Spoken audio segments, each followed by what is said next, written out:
Bonjour Vanessa, Bonjour Pam. tu m'entends bien, tu me vois bien? Oui, Super. Bah écoute, en tout cas, je suis ravie de te retrouver aujourd'hui. Je te remercie de prendre aussi ce temps pour qu'on fasse notre petite interview toutes les deux. Vanessa a très gentiment accepté effectivement de nous parler un petit peu de son parcours et plus spécifiquement de sa reconversion professionnelle. Aujourd'hui, on vous a préparé voilà une interview d'une petite trentaine de minutes pour vous expliquer les différentes étapes par lesquelles on peut passer et puis peut-être aussi vous apporter, si possible, autant de clés que possible. Tout d'abord, une petite présentation tout de même de qui on est, puisque peut-être que voilà, vous ne nous connaissez pas toutes les deux. Donc, moi, je suis Pam, donc je dirige la société Pam Coaching. Et donc, je vous présente Vanessa. Vanessa, je te laisse te présenter rapidement aussi.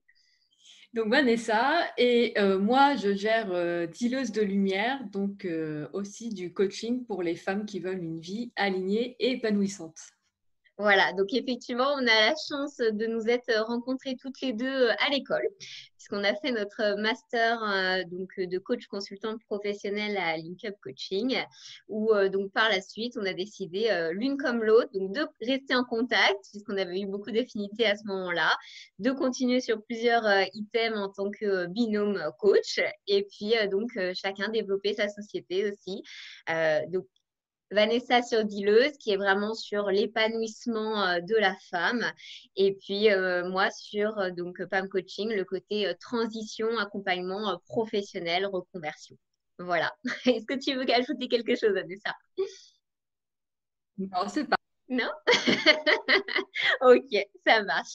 Bon alors, un petit topo sur pourquoi regarder cette vidéo. On espère vraiment pouvoir, voilà, comme on vous disait précédemment, vous apporter des clés, pouvoir vous aider.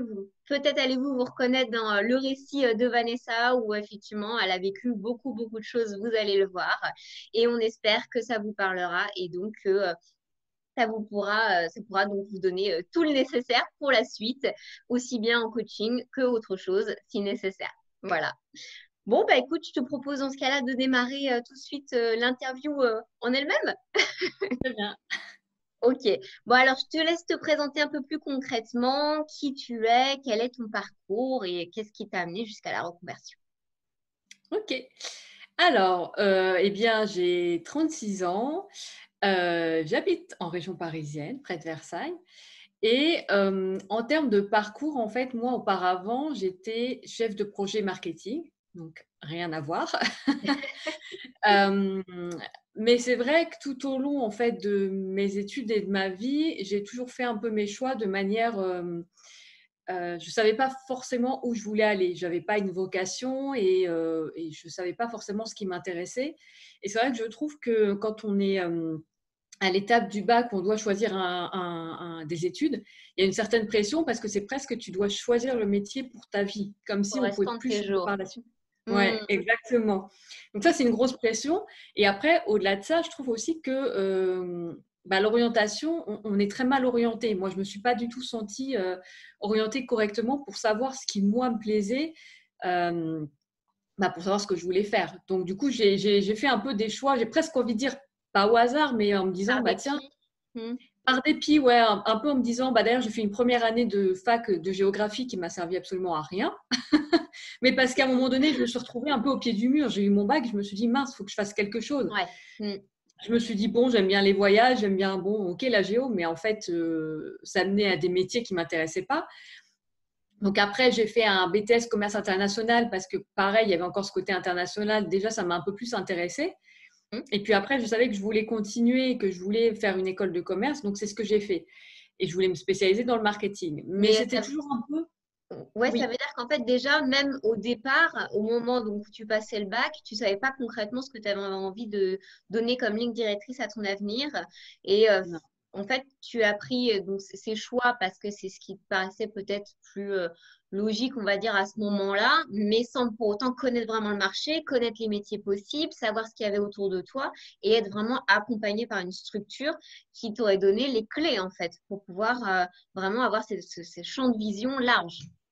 Oui, exactement, c'est ça. C'est-à-dire que j'ai un peu aussi fait par élimination. Par exemple, j'étais pas, moi j'ai eu un bac L, Donc, je n'étais pas du tout très maths. Donc, il y a des choses déjà que j'ai éliminées d'office. Et, et après, c'est vrai que oui, voilà, le marketing, je me suis juste dit, ça a l'air sympa, pourquoi pas? Mais D'accord. c'était pas, non, je veux faire ça, je sais que je veux faire ça. Ouais, c'est vrai que je te rejoins complètement parce que bah, j'ai eu un petit peu le même malchance que toi, on va dire, dans ce cadre-là, même si je regrette rien, mais le côté où, bon, bah, allez, tu es plutôt doué pour échanger avec les personnes, tu as un bon relationnel, va en commerce, quoi. Et c'est comme ça que j'ai démarré mes études de commerce, alors que finalement, c'était pas du tout ce que je voulais faire et c'est pas ce qui avait sens pour moi, en fait. Et j'ai l'impression dans ton discours que c'est à peu près ça aussi. Et il y a énormément des personnes que j'accompagne dans la reconversion qui finalement ont fait des études mais qui n'étaient pas du tout en lien en fait avec leur personnalité et leur identité quoi. Donc Oui. on voit que déjà là il y a un travail au préalable à faire effectivement pour trouver qu'est-ce qui fait sens, quels sont les moteurs, quelle est l'étoile du nord des personnes quoi. Oui. Il manque quelque chose autour de la connaissance de soi quand on est à cette étape-là de notre vie, en fait, je trouve. Ouais, je suis complètement d'accord avec toi. Ok, donc après oui tu as continué. Donc après, j'ai continué. Donc j'ai travaillé en fait 10 ans dans le marketing. Et puis, c'est pas venu d'un coup. C'est-à-dire que de temps en temps, je me disais, mais je me sentais pas à ma place. Hmm. Quand il arrive, je me sentais pas à ma place. J'avais ce sentiment qui revenait régulièrement. Mais en même temps, je savais pas quoi faire d'autre. Hmm. Donc j'étais un peu en mode, ouais, j'en ai marre de ça. Mais Le cul de entre quoi? Ouais, c'est ça. Bah, ouais. c'est un peu ça parce que d'un côté, tu sais que tu n'es pas à ta place et que c'est peut-être pas ça que tu as envie de faire, mais d'un autre, tu n'as aucune idée de ce que tu as envie de faire. Donc, ok, si encore j'avais une autre idée, de me dire en fait j'ai envie de faire ça, bon, je pourrais avoir d'autres peurs, mais au moins j'aurais une idée. Là, c'était le flou. Tout ce que Ouais. je savais, c'est que je ne me sentais pas à ma place. Une inconnue. Voilà, tu sentais, Mm. enfin, au fond de toi, qu'il y avait un truc qui clochait, que c'était pas là que tu devais être, mais tu ne savais pas vers quoi aller, en fait, l'inconnu. Exactement. Et est-ce qu'il y avait une Exactement. petite peur aussi du potentiellement une perte de confort ou une perte de ses habitudes, ce genre d'éléments? Alors peut-être pas à ce niveau-là, parce qu'à ce niveau-là, vu que j'envisageais pas je savais pas quoi faire d'autre, Mhm. j'avais pas vraiment encore de peur qui pouvait naître, dire ah mais il faut que je quitte un confort. Je pense que D'accord, ça c'est peut-être arrivé une fois que j'ai eu, et encore c'était une vague idée, mais encore voilà, au moment où j'ai quitté mon travail, peut-être que c'est arrivé à ce moment-là plutôt. d'accord, ok. Donc, alors en fait, tu as déjà eu ce sentiment d'inconfort qui a vraiment grandi au fur et à mesure, jusqu'à où c'est allé? Jusqu'à où ça allait, jusqu'à ce qu'à un moment d'un jour, je me dise, en fait, ma pensée, c'était, j'avais peur, bien sûr, de quitter mon travail, mais il y a une part de moi aussi qui me disait, après tout, on n'a qu'une vie et je voulais pas avoir de regret de n'avoir jamais essayé autre chose et de m'être enfermée, en fait, dans quelque chose qui me convenait pas. Donc, ce qui s'est passé, c'est que j'ai fait une toute première formation, donc dans un domaine, aujourd'hui, je l'utilise plus vraiment, surtout que ça se fait en présentiel, mais c'était une méditation de pleine conscience. Donc, en gros, Ok. la personne s'allongeait sur une table et c'était une méditation énergétique. C'est la toute première formation que j'ai fait, on va dire, en accompagnement de la personne. Mhm. Et ça a été un peu le déclic pour me dire, OK, ça, je sais que ça ne suffit pas à lui-même pour me lancer, mais j'ai eu un déclic comme quoi il me fallait aussi du temps pour, travailler sur mon projet.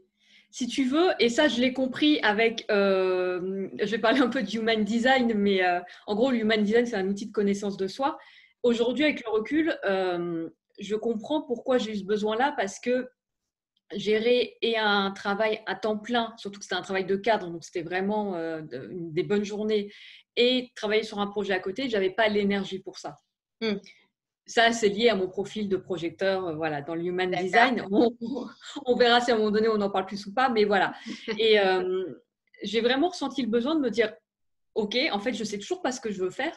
J'ai une Oui. vague idée, c'est-à-dire que je sais que ce qui revenait sans cesse, c'était je veux être utile à l'humain. Mhm. C'était ça ma phrase. C'était j'ai Ouais. envie d'être utile à l'humain. Utile à l'humain, utile au monde, à la planète, c'est vraiment Ouais. des moteurs que je retrouve énormément chez la plupart de mes coachés où il y a une prise de conscience qui se fait, que même pas forcément dans l'accompagnement, mais en tout cas sentir que derrière, oui, on a apporté sa pierre à l'édifice et que oui, on a fait quelque chose de concret. Ça, c'est le Oui. chien. Pas d'inquiète. Je crois qu'elle est d'accord. Donc oui, c'est quelque chose qu'on retrouve assez souvent, effectivement, mais qui finalement reste quand même très large. Ça reste large. Très large. En fait, c'est ça le truc, c'est que je m'en suis pas rendu compte à ce moment-là, mais être utile à l'humain, ça peut être, enfin, dans plein de directions. Je peux très bien être un boulanger, je peux me sentir utile à l'humain parce que je fais du pain, je les nourris. Enfin, ça peut être hyper large, effectivement. Donc j'avais que cette formation-là et cette idée en tête de je vais être utile à l'humain, et Mhm. j'ai quand même passé le pas de demander une rupture conventionnelle. Je l'ai D'accord. fait aussi parce que du coup, on a de la chance d'être dans un beau pays où on peut travailler sur des projets en ayant une sécurité financière. Ça, je Ça commence. l'applaudis. Ah Je non, ne mais il faut cesse le de dire le quand dire. même. Il faut quand même le dire parce que sans ça, j'aurais peut-être jamais sauté le pas. Parce que s'il faut Mm. attendre d'être sûr, de déjà vivre de son activité, j'aurais pas sauté le pas. Là, on a la chance en fait d'avoir cette richesse finalement de pouvoir bénéficier du temps pour trouver sa voie. Et, c'est juste génial. Ouais, c'est effectivement, je te rejoins parfaitement sur cette idée. D'ailleurs, je ne cesse de le dire, mais je le répète encore une fois, il y a énormément d'aides, de dispositifs mis en place par le gouvernement pour vous aider dans votre projet professionnel. Donc ça, c'est génialissime. On peut effectivement se lancer avec une petite mise de départ, on va dire, dans son projet, sans, comme les États-Unis, par exemple, se retrouver le bec dans l'eau, on n'a rien et voilà. Là, on a vraiment beaucoup, beaucoup de choses mises en place. D'ailleurs, il y a un article qui va sortir sur ça et n'hésitez pas à le consulter si ça peut vous aider. Donc voilà, faites comme Vanessa. Profitez-en pour faire mûrir votre projet. OK. Mhm. Donc voilà, donc en fait, ça s'est un peu passé comme ça. J'avais peur et à ce moment-là, je savais quand même toujours pas où j'allais. Ouais. Mais je me suis dit, de toute façon, j'avais comme une difficulté à partager mon esprit entre un travail à temps plein et en même temps réfléchir sur ce que je voulais faire à côté. J'avais besoin d'avoir ce temps-là et d'expérimenter pour pouvoir trouver ce que je voulais faire. Ouais. Donc, je me suis autorisée à le faire. Mais bien sûr, il y avait cette sécurité financière. Oui. Et même si j'avais peur, il y avait cette histoire aussi de regret, comme je le disais, où je me suis dit, à un moment donné, ça a pris le dessus en me disant, j'ai Mm. rien à perdre. Alors, je perdais quand même en termes de salaire, hein, bien sûr. Mais je me disais, je n'ai pas envie de regretter un jour de n'avoir jamais essayé. En fait, la peur du regret était plus importante que la peur financière à ce moment-là. Enfin, c'est aller Oui, je au-dessus. crois bien. En fait, je me suis dit, je peux me contenter de moi pendant un temps et m'accorder de trouver ce que j'ai envie de faire. Voilà, plutôt que rester finalement à ne jamais savoir ce que ça aurait pu être. Et ce côté où finalement tu avais besoin de ce temps et de cette énergie à full time, on va dire, plein temps vraiment destiné pour toi et qui a fait que justement tu as quitté ton emploi, c'était une bonne chose. Tu étais contente maintenant d'avoir fait ce choix-là? Parce que j'ai beaucoup de mes coachés qui ont peur en fait et qui me disent oui, mais alors je préfère continuer mon travail, mais c'est vrai que si je continue mon travail, j'ai pas l'énergie pour me lancer à fond dans mon projet à côté. Et souvent, ils se bloquent en fait eux-mêmes. Qu'est-ce que tu en penses, toi? J'ai envie de dire, si en plus ils ont déjà un projet à côté, c'est génial parce que là, tu peux t'y mettre à temps plein. Moi, j'aurais envie de dire go. Moi, dans mon expérience, je ne regrette pas. Et même si au début, ça a été un peu chaotique parce que je pensais que, si tu veux, que le fait de m'accorder du temps, ça allait arriver plus vite, le fait de savoir ce que je voulais faire. Et il y a un moment donné où je me suis rendu compte que je devais me lâcher la grappe un peu et juste faire des choses qui me faisaient plaisir. Et quand des choses m'attiraient, comme le FT, après comme le coaching, y aller sans trop me poser de questions. Parce que finalement, ce qui s'est passé, c'est que je me suis intéressée à plein de domaines différents, l'hypnose, enfin, je me suis renseignée sur plein de choses. Mhm. Et il n'y a pas un truc qui est ressorti en me disant, c'est ça que je veux faire. Donc, si D'accord. tu veux, il y a un moment donné où tu as un contre-coup en te disant, oh là là, j'ai quitté un CDI et finalement, je m'accorde du temps, mais je sais toujours pas faire, je sais toujours pas ce que je veux faire de ma vie. Mhm. Donc, tu as quand même une pression, tu vois, d'un coup. Une pression qui est en fait normale en soi. Oui, oui. En fait, j'étais totalement dans l'inconnu. Et l'humain aime rarement être face à l'inconnu. Mais là, je me Complètement. suis mise dans une position où j'étais face à l'inconnu. C'était l'inconnu. Et alors justement, comment tu as géré? Qu'est-ce que tu as fait à ce moment-là? J'ai fait ce que je te disais, c'est que finalement, j'ai fait un bilan de compétences en fait. Et ce qui est aussi ressorti c'est pas un bilan de compétences qui à la fin te disait tu dois faire tel métier. C'est plus que ça Mhm. te permettait d'apprendre à te connaître. Et un truc qui était ressorti, c'était cette notion de vide fertile. Et le vide fertile, en fait, c'est de dire que quand tu fais rien, tu fais pas rien. Fais des choses qui t'intéressent, j'en sais rien, du violoncelle, enfin n'importe quoi qui te fait plaisir sans te poser de questions. Et en fait, les choses se mettent en place comme ça. C'est-à-dire que c'est aussi comme ça que tu trouves ce que tu as envie de faire en faisant des choses qui te font plaisir.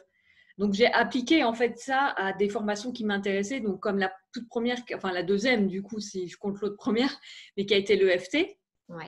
Ça m'a attirée, j'ai fait 3 jours de test, ça m'a parlé et je m'y suis formée. Et je faisais un peu les choses comme ça, en fait. Quand quelque chose me parlait, la PNL, ça a été un peu la même chose. Ça me parlait beaucoup. Hop, je me suis inscrite à une formation et je le faisais. Et du coup, à côté, je faisais aussi des choses, parfois rien à voir, qui me faisaient plaisir. Parce que c'est un tout, quelque part. Ce vide fertile, en fait, c'est vraiment profiter pour faire des choses que tu n'as peut-être pas le temps de faire en temps normal, mais qui finalement, dans ta réflexion, vont t'aider à aller vers ce sur quoi tu as envie d'aller, finalement. Complètement, complètement. Alors, juste pour peut-être les personnes qui ne savent pas vraiment ce que c'est le bilan de compétences, comme le disait Vanessa, le bilan de compétences, ça vous permet en fait de faire un état de où vous en êtes dans votre carrière professionnelle et potentiellement de l'évolution que vous pouvez lui donner, tout en capitalisant en fait sur votre potentiel et vos forces pour après l'utiliser dans le cadre, par exemple, d'une reconversion ou d'une négociation de salaire ou ce genre de, voilà, de choses. Donc, le bilan de compétences, comme tu l'expliques là, Vanessa, ça t'a permis effectivement non pas comment dire, de faire l'évolution vers directement le coaching, mais ça t'a permis par contre de faire le point sur qui tu étais, sur ce qui te plaisait finalement, et après de pouvoir acquérir la notion de flow, donc d'état ou en fait de plénitude quand on est dans la concentration d'une action et de quelque chose qui nous plaît à fond, à travers les questionnaires, à travers l'EFT, tu as pu te rendre compte que finalement, c'était toutes ces choses-là orientées bien-être, développement, qui t'ont vraiment plu, quoi, et qui étaient une amorce de ce que tu allais devenir maintenant, en fait. Oui, exactement. Ok, ça va, je résume bien. Ouais, parfait. Ok, bon point. Ouais. Ok, et donc, alors tu as fait effectivement l'EFT, tu as avancé, d'ailleurs tu continues encore à te former en Human Design. Euh, mais donc, comment est-ce que tu es arrivé de, ok, je fais des formations, plusieurs formations qui me plaisent, je sens que je suis sur la bonne voie à la suite. À la suite de ça, tu veux dire? Hmm. En fait, pour moi, c'est le coaching en fait qui m'a vraiment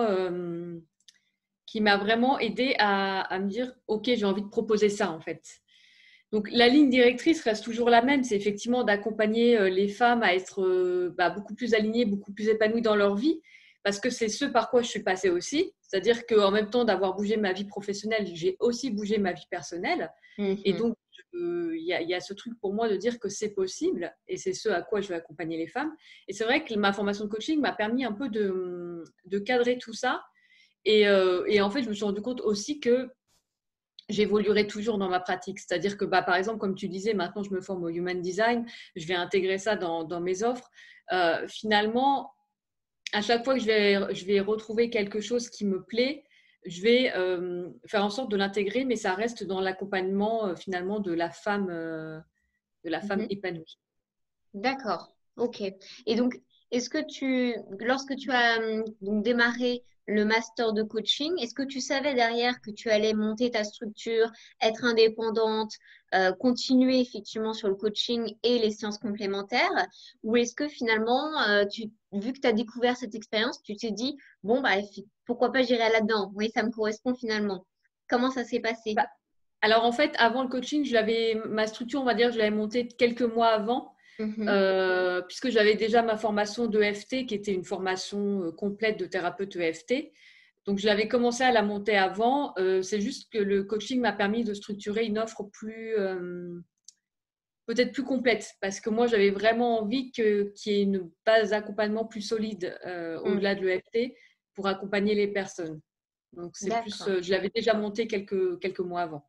Ok, donc il y a eu en fait cet apport d'un cadre supplémentaire Oui. et voilà et d'une pratique sur comment mettre en place tout ça. Et tu as voulu donc tout le travail que tu as pu faire toi personnellement en faire bénéficier les autres. Donc, justement, en leur soumettant désormais les offres de dealeuses de lumière, société que Ouais. tu as créée, voilà. Spécifiquement sur les femmes. Alors, est-ce que tu peux nous dire un petit peu pourquoi les femmes, en fait? Pardon. Alors, pourquoi les femmes? Tout simplement parce que, en fait, ce que je disais, c'est que je parle beaucoup de moi, de ce que j'ai vécu. Ah, je vais oublier, j'ai obligé de boire de l'eau. Vas-y, je te comprends, j'avais prévu aussi au cas où. Pardon. Donc, je disais, les femmes, en fait, je pars de mon expérience, en fait, à moi et de ce que j'ai vécu. C'est coincé, hein. Et du coup, bah, en fait, je me sens plus. C'est pas légitime, mais je me sens plus connectée à accompagner des femmes, Mhm. ce par quoi moi je suis passée aussi.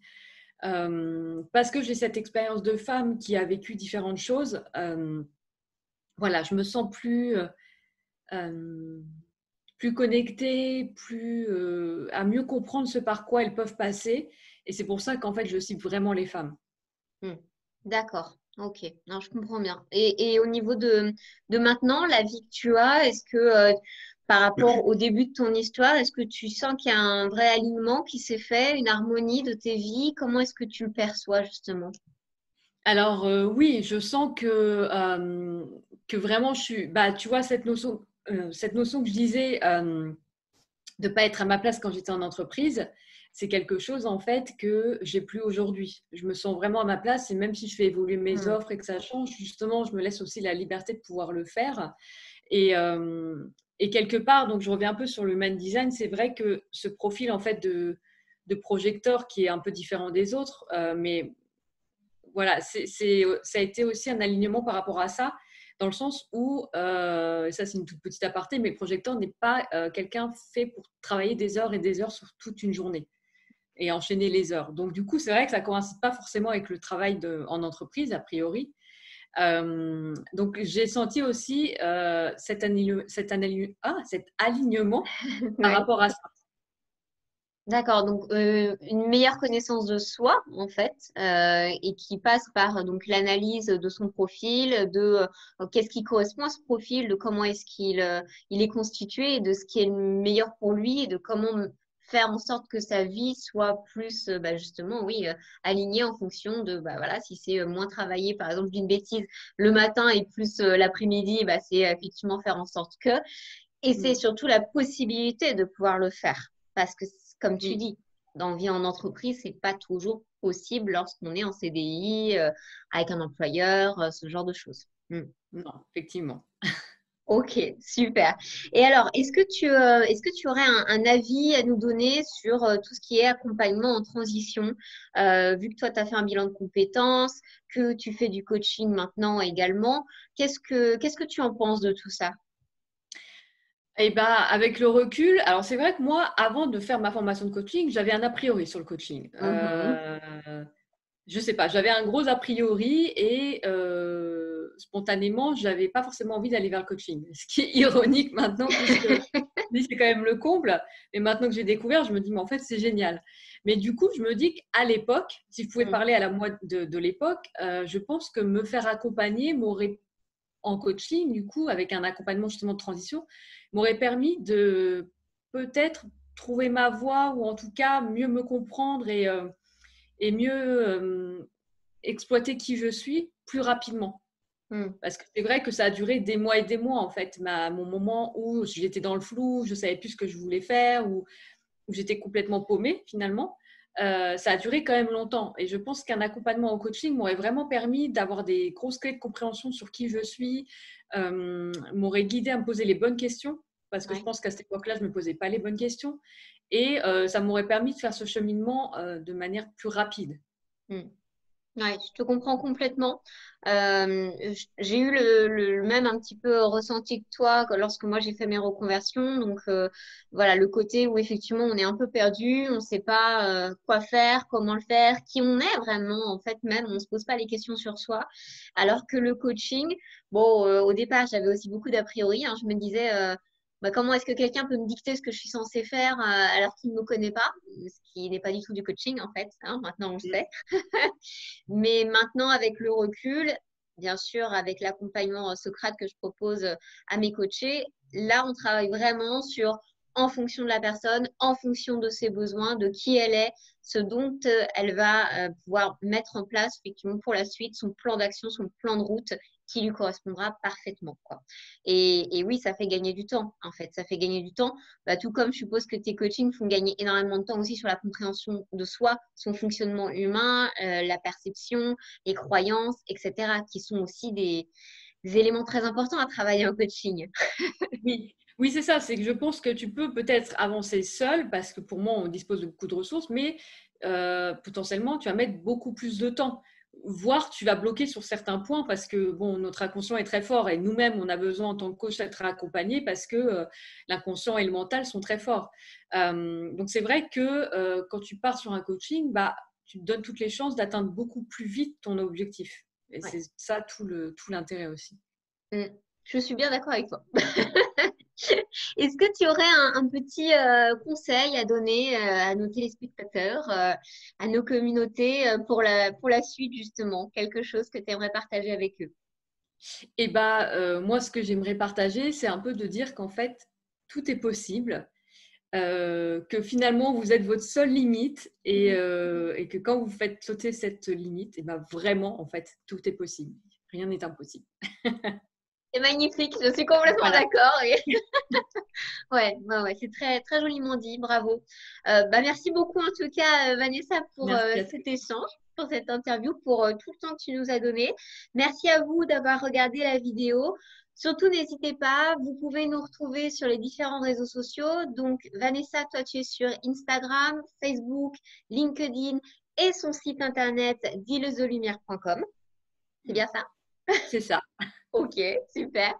De mon côté, vous pouvez me retrouver donc sur Instagram, sur Facebook, sur LinkedIn et sur ma chaîne YouTube Pam Coaching, où d'ailleurs il y aura cette interview également ainsi que d'autres. Donc n'hésitez pas à regarder.